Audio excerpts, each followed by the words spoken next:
Hello students, today's topic is pancreas.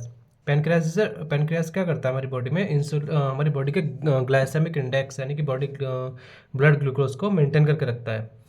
Pancreas is a dual organ having two functions, endocrine function and exocrine function. Endocrine function क्या करता है? Hormones को production करता है। Exocrine function क्या करता है? Pancreatic juice and digestive juice के सेक्रेशन में हेल्प करता है। Functional anatomy of exocrine part यानी कि डाइजेस्टिव जूस या पेनक्रेटिक जूस के बारे में बताएंगे।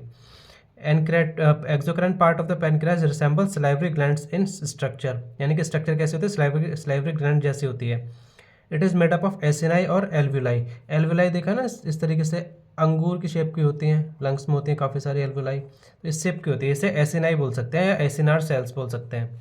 Each acini has a single layer of acinar cells with a lumen in centre, यानी कि इस तरीके से बनी होती है, इस तरीके से ये इस तरीके से बीच में ल्यूमन होता है, ये खाली स्पेस को हम ल्यूमन बोलते हैं सेंटर में। Acinar cells contain zymogen granules which possess digestive enzyme. इनके बीच में क्या होता है? जाइमोजन ग्रेन्यूल्स होते हैं जो क्या करते हैं? डाइजेस्टिव एंजाइम्स को पजेस करके रखते हैं अपने पास, मतलब अपने पास रहे उनके पास होते हैं। Each alveolus from neighbouring alveoli unite to form intralobular duct, यानी कि नेबरिंग सेल्स जो होती है इस तरीके से या इस तरीके से, तो क्या बनाते हैं? इंट्रालोब्यूलर डक्ट बनाते हैं। All the intralobular duct unite to form the main duct of pancreas, यानी वर्सिंग डक्ट बनाते हैं, मेन डक्ट बनाते हैं। सारे इंट्रालोब्यूलर डक्ट यूनिट एक साथ टुगेदर आके Wirsung duct joins common bile duct to form ampulla of Vater which opens into duodenum, जिसकी वजह से इसकी जो सिक्रेशन होता है सीधा डायरेक्ट डुओडेनम में जाते हैं। अब बात करते हैं नर्व सप्लाई। नर्व सप्लाई दोनों टाइप की होती है, सिंपैथेटिक एंड पैरासिम्पैथेटिक। जो सिंपैथेटिक होती है वो स्प्लैंक्निक नर्व की वजह से आती है, और पैरासिम्पैथेटिक इसकी आती है वेगस नर्व की वजह से आती है। अब बात करते हैं इसके प्रॉपर्टीज एंड कंपोजिशन। वॉल्यूम होता है 500 से 800 ml पर डे, और जो होता है रिएक्शन ये होती है हाईली एल्कलाइन, यानी पीएच कितना होता है? 8 to 8.3। कंपोजिशन की बात करते हैं इसके। Bicarbonates content is very high in pancreatic juice, यानी बाइकार्बोनेट कंटेंट बहुत ज़्यादा हाई होता है।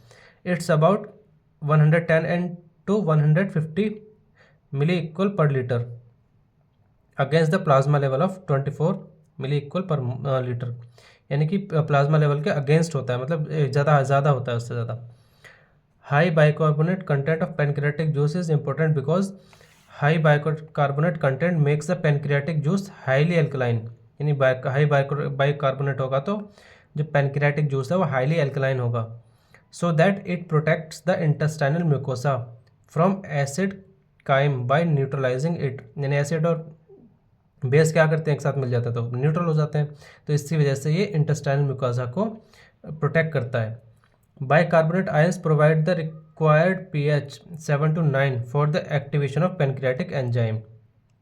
पेनक्रियाटिक जूस में क्या क्या कंपोजिशन होती है मैं यहाँ दिखाता हूँ जरा। Water and solids. वाटर कितना होता है? 99.5%, सॉलिड 0.5%। इसमें भी ऑर्गेनिक और इनऑर्गेनिक आ जाते हैं।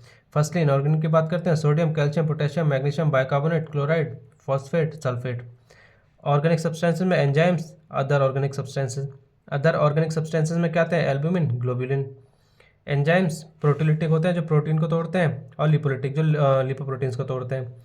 तो प्रोटीलिटिक कौन कौन से होते हैं? Trypsin, chymotrypsin, carboxypeptidase, nuclease, elastase and collagenase. Lipolytic कौन से होते हैं? Pancreatic lipase, cholesterol ester hydrolase, phospholipase A, phospholipase B, colipase, bile salt या एक्टिवेटेड लाइपेज बोल सकते हैं इसे हम। अब बात करते हैं function of pancreatic juice. Digestion करते हैं प्रोटीन्स का।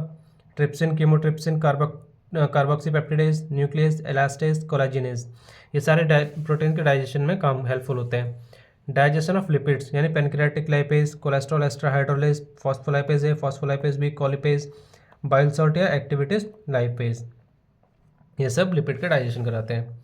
अब कार्बोहाइड्रेट्स की बारी आती है, तो इसमें क्या होता है? Pancreatic amylase is the amylolytic enzyme present in pancreatic juice. Like salivary amylase, the pancreatic amylase also convert starch into dextrin and maltose. अब आती है इसकी अप्लाइड फिजियोलॉजी। पैनक्रियाटाइटिस, आइटिस आ गया। आइटिस मतलब inflammation, inflammation of pancreatic acini, acinar cells जो होते हैं वो इसमें इन्फ्लामेशन हो जाता है। It is rare but dangerous disease. दो टाइप का होता है, एक्यूट और पैनक्रियाटाइटिस, एक्यूट और chronic. Acute pancreatitis acute pancreatitis is more severe and it occurs because of heavy alcohol intake और gallstone, यानी कि बहुत ज़्यादा अल्कोहल कंजप्शन होगा तब होगा, या फिर गॉलस्टोन्स होंगे तब होगा। फीचर्स क्या क्या हो सकते हैं? Severe upper abdominal pain, nausea and vomiting, loss of appetite and weight, fever and shock. Next आती है chronic pancreatitis. Chronic pancreatitis develops due to repeated acute inflammation, यानी एक्यूट इन्फ्लामेशन अगर रिकरेंट है, बार बार हो रहा है, तो उसकी वजह से फिर क्या होगा, कन्वर्ट हो जाएगा क्रोनिक पैनक्रेटाइटिस में। क्रोनिक डैमेज टू पैनक्रियाज, बहुत ज़्यादा डैमेज कर सकता है पैनक्रियाज को। फीचर्स क्या कह सकते हैं? Complete destruction of pancreas, absence of pancreatic enzymes, severe pain in upper abdominal region, fever, nausea and vomiting, tender and swollen abdomen. इसके कॉजेज क्या क्या हो सकते हैं? Long time consumption of alcohol, chronic obstruction of ampulla of Werter by gallstone, hereditary cause, congenital abnormality of pancreatic duct, cystic fibrosis, malnutrition. Thank you so much, guys.